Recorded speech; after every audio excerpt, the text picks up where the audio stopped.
So I watched this debate, Gavin Ortlund versus Michael Garone, I believe his name is. Is life meaningful from a naturalist perspective? It's a very interesting debate. I strongly recommend everyone check out at least their opening statements. It's a really important question, and it's one of the rare times this question gets asked in a debate. It's something that doesn't come up a lot in the normal, the Old Testament slavery debate. It's the Old Testament slavery debate again. Oh, gee, haven't heard that one before. So this is kind of a new one. What drew me to this and what was interesting about this is Gavin Ortlund. A lot of you might know who that is. He's a Protestant apologist. He's got a pretty good channel. He's pretty highbrow. His channel's pretty good.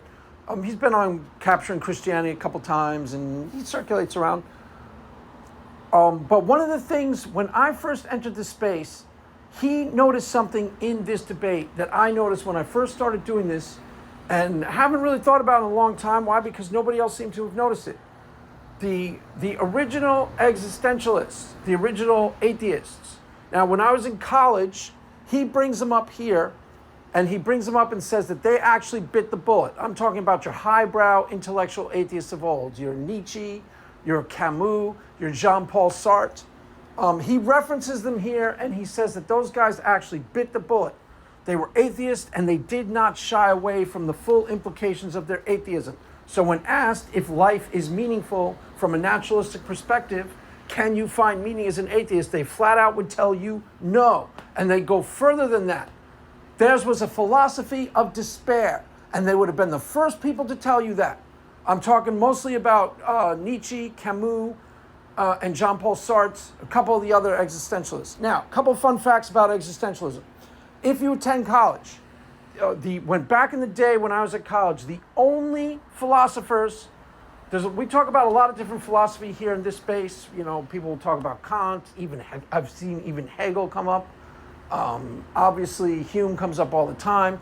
But in college, very rarely did you meet anybody who ever referenced or talked about or knew about any philosophers other than the existentialists. The existentialists had real world, they had penetrated into the real world, and they penetrated the consciousness of your average college student. No other philosophy had. Now, there's a couple of reasons for that. I kid you not. That was my experience at college. I'm pretty sure it would be relatively similar today. Maybe there'll be more Hume people floating around because of the popularity of atheism and popularity of skepticism, which may have penetrated a little bit. But other than that, it was the existentialists the whole time.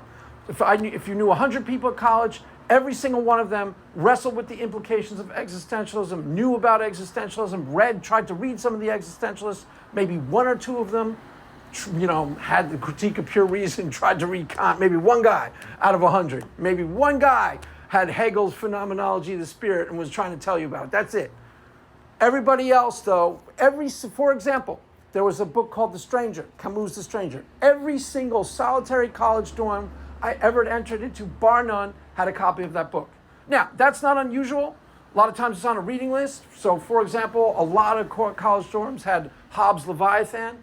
That seemed to be everywhere in college. Everybody had a copy of it. The difference is you ask anybody, Hobbes' Leviathan. Nobody ever read it. Nobody ever even tried to read it. They may have struggled through it for a class, but they probably got the Cliff's Notes. The Camus, The Stranger, everybody I know had a copy of the book, and everybody I know read the book and liked it, including myself. Now, part of the reason why that happened is because the existentialists were really good writers. I kid you not. That's a big part of why they penetrated. Because, for example, the Camus' The Stranger, I read it. I think it's an easy book to read, and it's a really good book. Everybody had nothing but praise for it. It's a very good book, actually. Nietzsche famously is an excellent writer. Camus is a great writer. Sartre is a great writer. That's a big part of the reason why they penetrated into the real world. The other reason is they were asking and they were wrestling with really important fundamental questions about life. And like all reductionists, materialists, naturalists, all people looking at life from that point of view, there was another variation on logical positivism. This variation of logical positivism is what value system can we enact when objectively speaking there are no such thing as values? What is the meaning we can find in life when, objectively speaking, there is no meaning in life? Now, they would be the first people to tell you, I kid you not, that theirs was a philosophy of despair. What Michael does in this debate is he tries to have his cake and eat it too. And what Gavin Ortlund pointed out, which I never heard anybody observe other than myself, because that's the only, before I came into this space and started talking to your atheists in today's world, my only experience was atheism, and I was pretty into the existentialists. I was actually, I wouldn't say obsessed, but quasi-obsessed with them. I was really into them in college. It was part of it was being cool. I was in a punk band, I'd stay out drinking all night, and then, you're talking to the girls. Yeah, I read Nietzsche. Yeah, Will to Power, man, it really speaks to me. you gotta cultivate that mystique. So you gotta read full. Otherwise, you're just a dumb punk rock idiot. So you gotta have some sort of philosophy, right? Or they're like, who's this idiot? So that was part of it, I think actually it was the Doors and Jim Morrison and his interest in Nietzsche that actually first got me turned on to Nietzsche, and that's probably where most of it originated from. But I was really into them in college, and they partially inoculated me to some degree against atheism when I started doing this as an apologist. I was never an atheist, but I was an agnostic, and I was really into them. But, as I told you, they would be the first people to tell you that theirs was a philosophy of despair. What the modern atheist tries to do is try to have their cake and eat it too. They try and tell you there's, objectively speaking, no meaning to life. Like Richard Dawkins will tell you, what's the famous Dawkins phrase where he says, blind, pitiless indifference of the cosmos, something like that. You know the thing I'm talking about. Okay, but then they walk away from staring that full in the face, and they walk away from the implications of that. Almost every modern atheist does that. They don't really stare in the face what that entails, where the atheist of old would be the first to tell you that theirs was a philosophy of despair. Camus, in particular, a big part of what he was talking about was the question of why to not kill yourself. I'm pretty sure the idea of the absurd entered with Camus, the absurd as the philosophy of the absurd, and then there became the theater of the absurd. And the theater of the absurd, the great masterpiece of that movement was called, some of you may have heard of this, I doubt any of you saw it, it's called Waiting for Godot. Absolute masterpiece of a play. At first, your first experience with it is going to weird you out. It's going to trip you out. Why? Because it's meaningless. A big part of the point of the play is they're waiting literally for Godot, and they're having these sort of sing-songy, weird, chit-chatty dialogues that are ostensibly meaningless. And some people say waiting for Godot, waiting for God. That's my personal take on it. I kid you not. The opening line of the play, I am not kidding. The opening line is, one of the thieves was saved. It's a reasonable assumption. Thieves on the cross. I kid you not. Most people don't notice that. It's the first thing I noticed when I read the play. That's the opening line. One of the thieves was saved. So you could argue that they're waiting for this person, ostensibly waiting for this person Godot, and they're not sure why, and he's going to do something, but they don't know what. So the whole point, it's like a meditation on meaninglessness. And the despair comes through loud and clear. The clarion call of the play, at one point, he finally breaks down and goes, oh, enough of your damn time, it's abominable. They give birth astride of a grave. The light flickers for an instant, then it is dark once more. That's the key takeaway of the play. That's the whole point, is that to be an existentialist, to be an honest actor, to be an honest philosopher, is to squarely stare that truth in the face. They give birth astride of a grave, the light flickers for an instant, and it's dark once more. And to wrestle with the implications of that fact. Like I said, it's a philosophy of despair, and it has a lot to do with how I got inoculated against atheism. Because there's a part of me that deep down inside, and I kid you not, this really happened to me. I had a moment of crisis. Going into, I think, my senior year, I had this, it's hard to explain exactly what happened to me. I came back early for winter break, and I was out every night drinking till like 5, 6 in the morning. And then I don't even know exactly what went down, but I couldn't sleep for like 2 or 3 days, and I just felt really wired and stressed out. And it was like the spiritual crisis, and the only thing I had to cling to was the existentialist. I wasn't reading Christianity or anything spiritual at the time. And there was a part of me that just knew they were wrong. take that as you will. That their philosophy of despair couldn't help me, because their whole thing was to be a philosopher in life is to have integrity, to stare starely at the fact that life is completely meaningless. Now, Richard Dawkins will tell you life is nothing but blind, pitiless indifference, but he doesn't actually stare at the meaning, which is the problem with Michael, the atheist, in this debate. He says that he wrestles with the idea. See, Gavin Ortlund was the first person to bring this up, that those people back then, those philosophers, bit the bullet. They were atheists, and they didn't mince words, and they didn't play around. They said, yes, atheism actually entails that life is meaningless, and because of that, we have no purpose in life, and because of that, to some degree, we live in despair. They give birth astride of a grave, the light flickers for an instant, and it is dark once more. There is no atheist on the planet alive today who will wrestle with the full implications of that.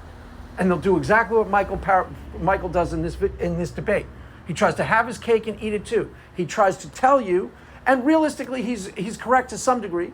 He says that, yes, there's objectively speaking no meaning to life, but you can create your own meaning. The problem with that answer, okay, so Gavin Ortlund's position is staked out.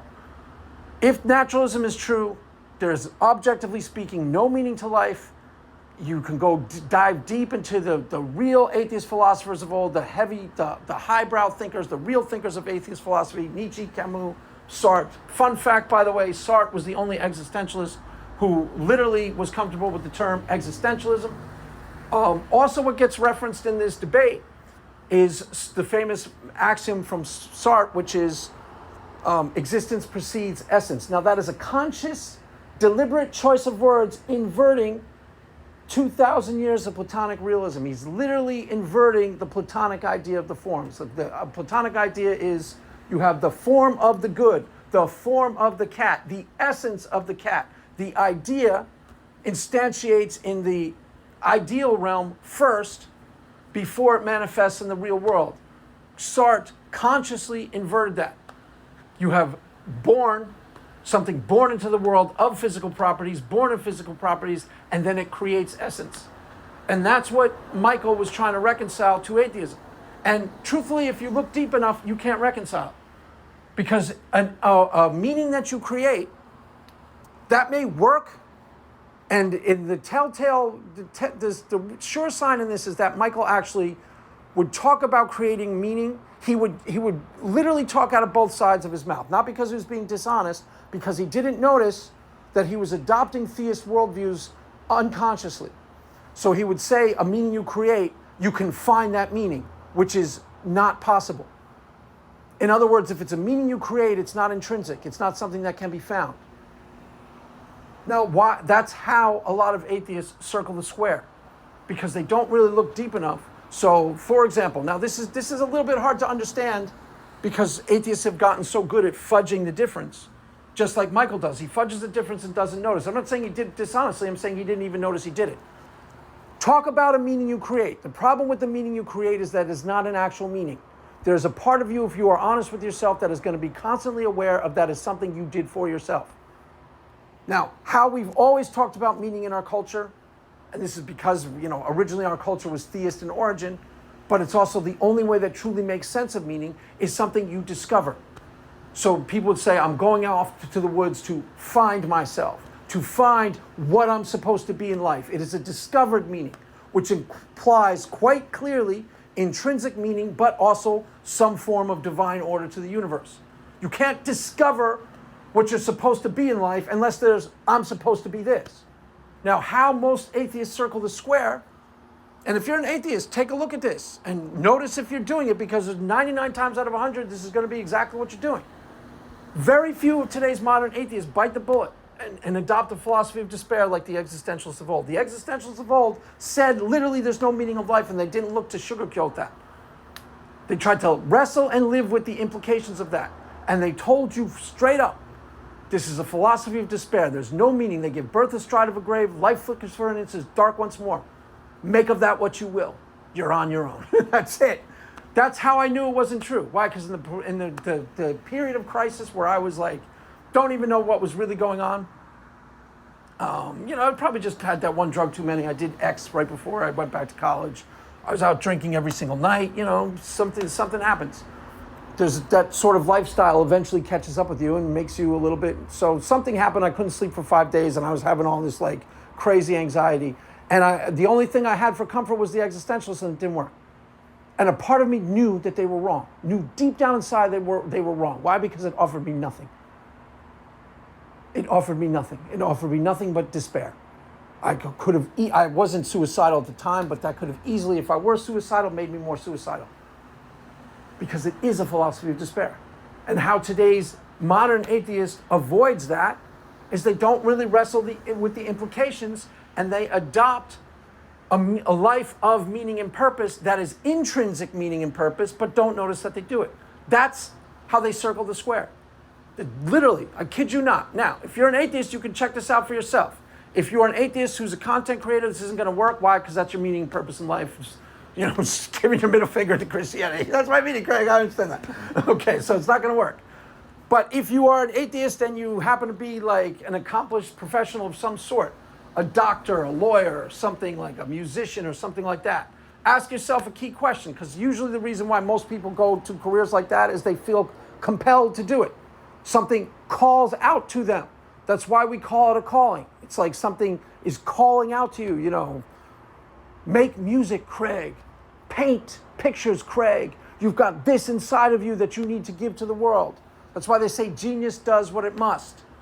A calling implies that there's something calling out to you to do. There's something you must do with your life. If you are an atheist and you feel compelled, that's how you actually live your life, you have a career that's deeply meaningful to you, just take a look at that. Why? Because that's not compatible with atheism. If it's something you actually feel born to do, have you ever had that feeling, I was literally born to be a baseball player? Okay, that's not compatible with atheism. Like I said, atheism is what Richard Dawkins says it is: blind, pitiless indifference of the cosmos. If you are adopting some type of theistic, interpretation of life without noticing it, because down deep most people do adopt it and don't notice it. As I said this in one of my last videos.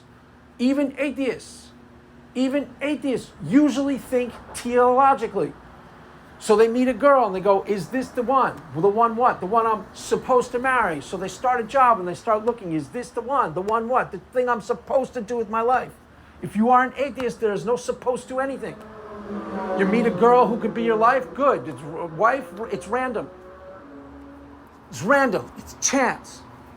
You adopt a job that you could be satisfied with for the rest of your life, it's random, it's chance. It's only when you start looking deeply at that you notice there are really, really, really powerful implications, and that's what Gavin Ortlund was trying to get at. Those implications cannot be walked away from successfully. Why? Because they're actually evidence of the existence of God. Very few atheists are floating around here saying that they live a life of despair or there's a philosophy of despair. So they have found a way to paper over the difference. They've found a way to paper over the difference and not stare it squarely in the face. The existentialists would be the first people to tell you. Again, it's a form of logical positivism, like the other forms of logical positivism. What is the philosophy of no philosophy? What is the metaphysics of no metaphysics? What is the value system? What value system do we live by when there's, objectively speaking, no values? Existence precedes essence. You're born and then you decide what is of value or importance to you. There's no such thing as an essence. Then there is no such thing as a compelling reason to do anything. That's why they called it a philosophy of despair. Then there's no such thing as a meaning or a purpose to life, because there's no intrinsic meaning. A meaning that you create for yourself is not the same thing. Why? Because you can change it tomorrow. It's not the same thing. Yeah, it might satisfy you, but that's probably because you have hooked it in to real meaning and purpose. Are you an atheist? You get a deep satisfaction out of raising your family? You should. Why? Because that's meaningful to a lot of people. But you're still in the theist paradigm. If there is a God, why do you have that wife, those kids? God gave them to you. That's why they're meaningful. It's the same with everything. And most atheists actually, unless they catch themselves and stop atheisting and start atheisting again, think teleologically automatically. I've heard them. I've literally heard them when they talk about this stuff and they're not paying attention to whether this is an atheist way of perceiving reality or not. They will literally think theologically. An atheist will meet a girl, the other atheist will go, oh, that Dawkins meeting was great. Hey, did you meet that girl? Yeah, that girl seemed really cool. Do you think she's the one? The one what? The one that you're supposed to marry? They'll talk that way too, unless they catch themselves. It's like this girl. I met a girl once who was I was working at Starbucks and I took a booze cruise. Booze cruises, I guess they still do them. They're fun back in the day. You get on, you pay what, $50 and you get on a boat for 8 hours. I think it's an open bar and drink your face off. It was fun. But I went on a booze cruise with her. She was a manager of the Starbucks and she brought a friend along. And she comes up to me, she's like, my friend goes to me, Karen, he's the one. She said this to me, which wasn't very smart if you wanted to keep the relationship at that point. She goes, well, I'm like, the one what? The one you're supposed to marry. So she's basically telling me we're going to get married. That put a damper on the relationship, to say the least. Okay, so this relationship will last like 2 more weeks, and then I'm out of here. But that's how almost all people automatically think, teleologically. Is this the thing I'm supposed to be doing with my time? Supposed to be, as if there's an actual clear answer. And when this guy was in the debate, now I'm going to do more videos on this because I think this is an important subject that's, relatively untouched out there. People too busy talking about, angry scriptures in the Old Testament and slavery. But it's a relatively untouched out there in the real world. But it's very important. The reason why the existentialists were the only thing that penetrated into the real world is because the things that they were concerned with are real world concerns of utmost and burning importance to anybody in college. What is life? What is the meaning of life? What should I do with my time? Is there value to life at all? Why am I here?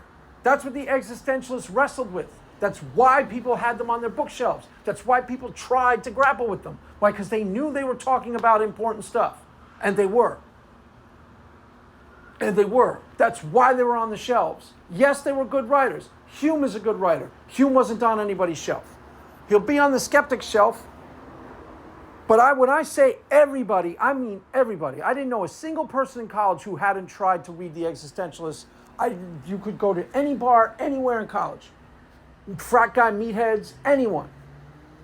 Did you read The Stranger? Yeah, great book. Almost anybody routinely told you that.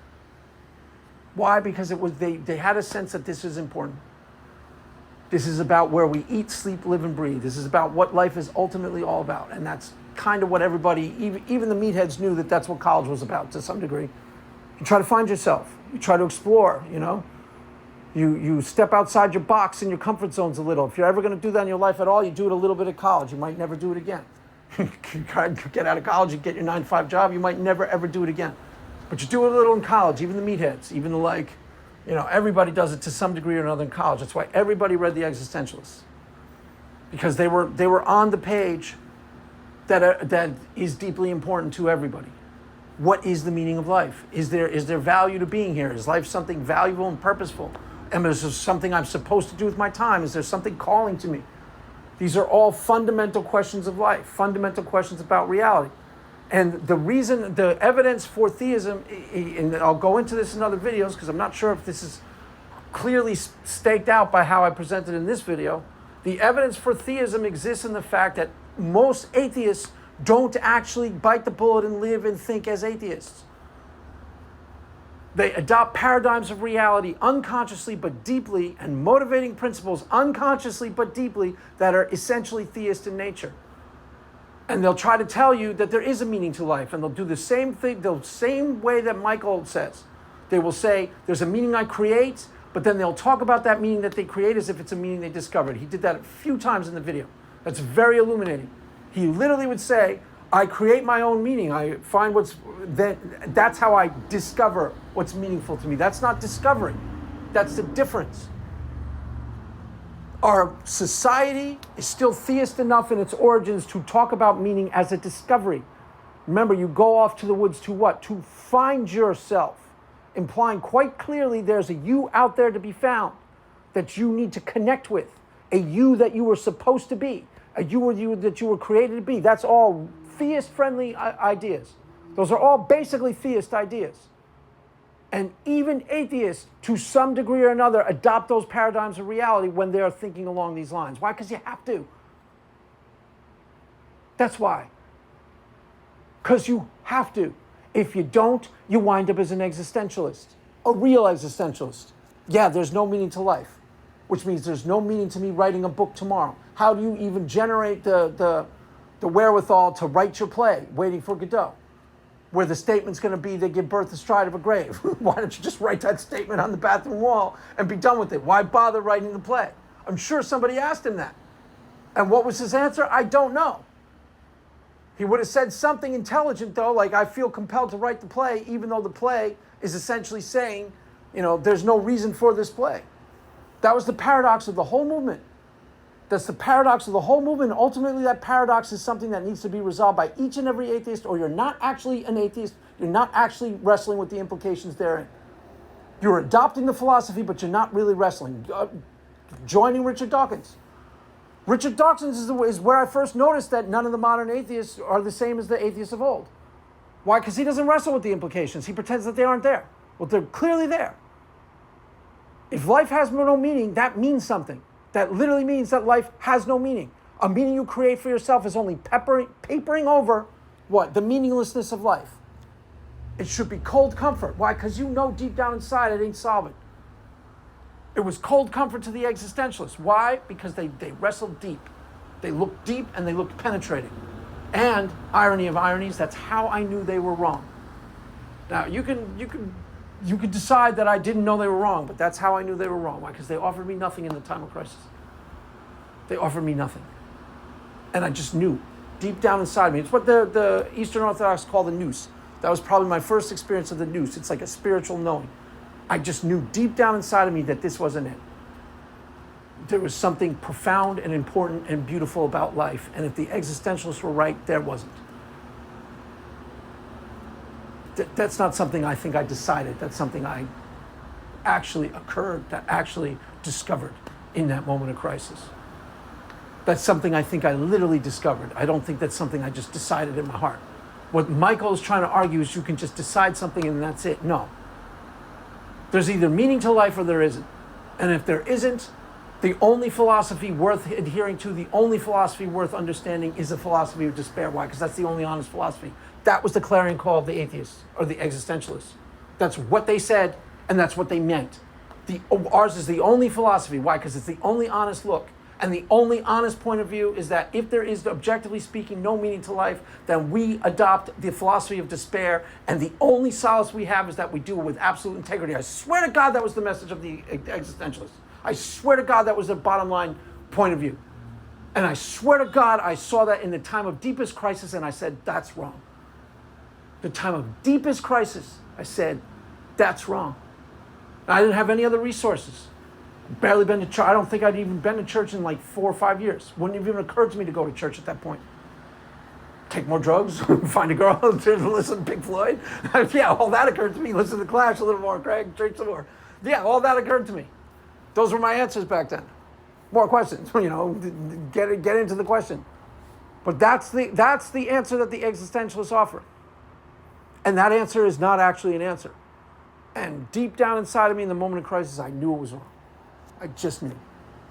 Take it or leave it. That's how I saw it. So, anyways, kids, there's a little bit more than the, I'll probably make another video on the topic and talk more about existentialism versus atheism versus theism, because that was actually a pivotal moment in my life, and that's what this, and the thing that did occur to me when I first came into the space, when I first entered the space, I tried to make a point to read, like the God Delusion, and I read like 4 or 5 of the books from like Richard Dawkins and God Is Not Great, Christopher Hitchens, and I read like, a couple of them, a handful. And I remember that's the first thing I noticed, particularly about Dawkins, whereas he would say life is one of pitiless indifference, the cosmos is indifferent to us and it's meaningless. He never really wrestled with the implications of that. He didn't really bite that bullet. He didn't really live that whole hog. He didn't really experience that experience. Well, you could tell by how he talked about it. He never really looked deeply into it. Camus did, for sure. That's why Camus is profound. Nietzsche did, for sure. That's why Nietzsche is profound. So did Sartre, for sure. Again, that's why they're great thinkers and they're considered profound, and you still read them today and wrestle with what they say. Why? Because they look deep. They looked deep and they didn't flinch from the full-on, bite the bullet, full implications of their philosophy. Whereas there's no such thing as an atheist today who does that. No such thing. They aren't out there. They'll do what Michael does, try to paper it over. Yeah, you can have psychological meaning to your life, fine, whatever. I'm sure you can adopt things that are meaningful to you. It's looking full on at the fact that if life is actually meaningless, which means if we're a random collection of atoms that make no difference whatsoever, ultimately to stare that in the face is a philosophy of despair, or you're not staring in the face, one or the other. You have to do one or the other. If you stare it in the face, that's a philosophy of despair. If you don't find it a philosophy of despair, guess what? You didn't stare it directly in the face. You didn't wrestle with it. You didn't look deep enough. You papered it over. You said, oh yeah, life is meaningless, but I have so much meaning in my life that I create for myself. Kids, you didn't create those. If there's a calling in your life, you didn't create that either. If it's something that's literally calling out to you, look at that. Why? Because that is evidence for God for sure. Something designed before you that's perfectly satisfying to you. There's no way on earth that could happen randomly. No way on earth. Because that's just not how it works. So, there you have it, kids. That's all for now. Mass has ended. Go in peace. Amen.